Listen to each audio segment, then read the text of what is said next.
Hi, my name is Miroslav. I'm the creator of the Entity Layer Internet Architecture and Services. So what is this?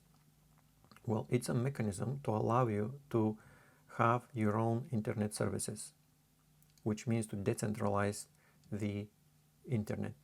At the moment, the internet is centralized at the application level, which means that if you want to use a service, you have to go to a service provider, which would be, let's say, for a social service, you'll go to normally Facebook or Twitter. For a search, you will go to Google. The entity layer internet architecture allows you to have all these services on your own.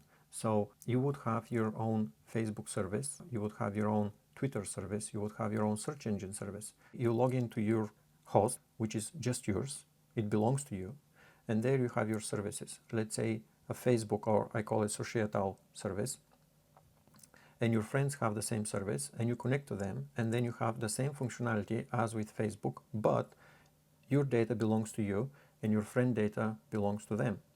If you wish to put adverts on your wall, you can, and your friends would see the adverts that you display. And who gets the revenue from these adverts? You, because it's on your wall.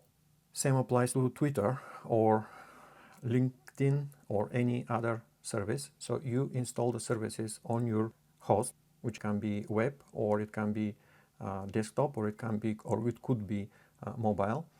And on your host, you put the services that you wish to use, and you just connect to the other services, to the other people who put these services. I worked on this since about 2012. I realized things are wrong with the internet about 2008, but there was difficulty to figure out how to make the spamless email and how to make the search engine. And so now that is all figured out, and it's in the white paper, which you can download from the project website. And I will just tell you how the search works. You have your search service on your host. You make a search, and your searcher calls websites and says, do you have such and such, whatever you search for?